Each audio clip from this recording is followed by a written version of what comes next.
advisors, their pollsters, some of their senior spokespeople. We're joined by two of them here with me. For Labour, we have Yvette Cooper; for the Conservatives, Theresa May, and it's lovely to have you with us. And back at Westminster, we have, for the Liberal Democrats, David Laws. And David, thank you for joining us too. Pleasure. We'll be with you in a second. I'm going to start here and say, are we looking forward to it, Theresa?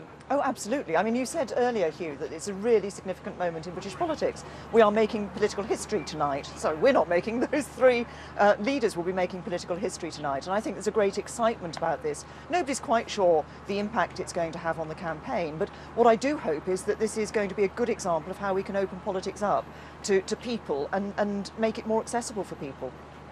It is. There's a sense of people being nervous, and that's understandable, Yvette. But again, I mean, are you excited by the prospect? Yeah, I think it's going to be a really interesting debate. I think it's a good chance for people to see the proper debate, and I do hope it will become a debate actually about the issues and the substance. I know a lot of people have been talking about the body language and the gestures and so on, and you know, I know David Cameron will be very good at the communication and things like that. I think we're very keen for it to be a lot about the issues and the substance of it too. And for you, David Laws, when you're looking at what Nick Clegg has to do, is it really a matter of just standing back and let the others get on with it, or does he have a specific role to intervene repeatedly and get his point across? I think he certainly needs to make sure that where he's got strong disagreements with the other party leaders, they come out, and that he's not afraid to mix it in the debate. But I think he'll also want to avoid this being a sort of Prime Minister, a long version of Prime Minister's questions, a sort of Punch and Judy process where we have millions of people in the country just turning off literally politics and the TV. I think that people will appreciate the fact that this is a historic moment, also recognise that the leaders have got quite a long period of time, and they will be looking for some sort of mature debate rather than exchange of sound bites. And I welcome, obviously, as well, not only the fact that we're going to have equal billing with the other two party leaders, but also that the public are going to have the opportunity to hear the three party leaders in this way. I think it's a good thing for British politics.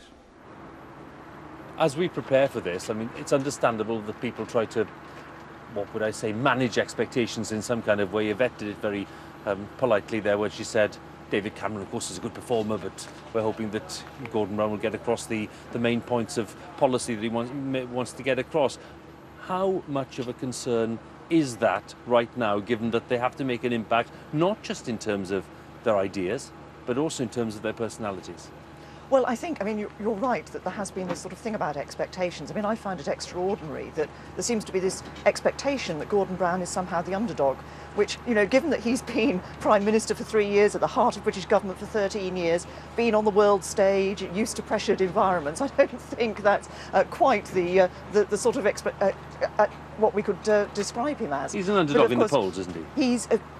The polls certainly have shown us ahead. But I think what people will be looking for tonight is that very clear explanations from people. I mean, I'm sure, you know, all the parties have now set out their manifestos. Obviously, we've got a different approach to politics, a new approach to politics. I'm sure that will come through to people. And I think they'll be keen to see the politicians within the rules, because there are some quite set limits about the amount of time they can speak for in some of these answers, just setting out very clearly what the differences are between the parties. And the word from inside, well, you can tell us about anyway whether this is true or not, was that Gordon Brown was finding it quite a challenge, because he likes to get lots of condensed detail into answers, to get down to the kind of time limits, because that really does set, well, quite a big limit really on what can be said. Well, Gordon, you're right, is someone who is very interested in policy detail, in actually the important issues that you have to weigh in the balance when you're taking serious decisions, and also likes to be able to back up his arguments with evidence and with the facts that actually show why something's the case as well. But I think, this is going to be a good opportunity to have those debates, and bear in mind too that we've got 3 debates as well, so it won't just be about tonight's debate. I think also people will be looking over the course of the 3 debates to see what people are saying about the different issues, and I think it's a really good opportunity. No Prime Minister has ever done this before. It's a good opportunity, I think, for people to watch the discussions. David, in Westminster, lots of commentators have been saying something, well, rather glib about Nick Clegg, basically saying, look, all he's going to do is turn up. The fact that he's there getting equal billing is already a good result for him. Surely he has to do more than that. Oh yeah, of course he does. I mean, simply being there for the time period that we're allocated is not nearly enough. I mean, what the other two parties are doing, and I quite understand it, is trying to massage expectations, trying to massage down the expectations of the other two party leaders and try to claim that Nick Clegg is going to find this very easy. I don't think it's easy for any of the party leaders. They'll all undoubtedly be very nervous. But I also think that the public are far brighter than we're giving them credit for. Yes, they will be interested in how the three party leaders communicate, whether they've got little quips and sound bites, but they're also perfectly well intelligent enough to listen to the debate and to form judgments, not just about the ability of the three party leaders to communicate, but also to judge whether the three party leaders have serious messages. And it's because I think that Nick is both a good communicator and has a serious message that I'm optimistic about the job that I think he's going to do tonight. A critical part of convincing voters, viewers, that they're being genuine is surely to admit where they've got it wrong sometimes. Interesting the other day that Gordon Brown said, yes, well, maybe the business about regulating banks, we can look at it now and maybe that wasn't quite right. That was interesting. He's not done that before. I'm wondering really from both of you, and I'll start with you, Yvette, how important is that?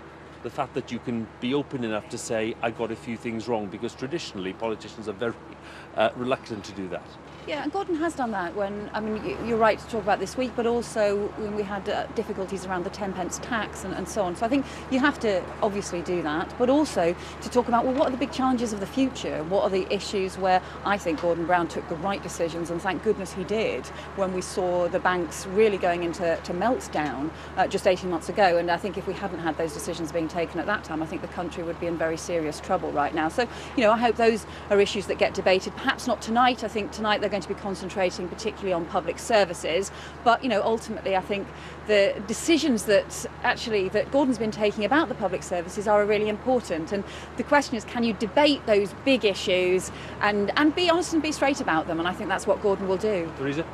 Yes, I mean, I think obviously what you say about politicians being willing to say if they've got something wrong, I think is important. But I think what people will be looking for tonight is to get a vision of, an idea of hope for the future and what can be done to make the country different. And I think there is a clear choice at the election between 5 more years of the same or change.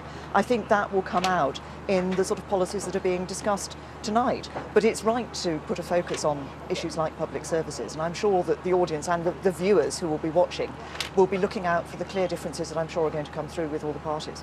Well, enjoy it. Good to talk to you. David at Westminster, thanks very much for joining us too, and Yvette Cooper, Theresa May, very good to talk to you all. We'll be watching with interest. More from Manchester at 6 and at 10 tonight. We'll have full details of the debate, all the reaction and all the expert analysis for you. But for now, let's catch up with the weather, and what a story that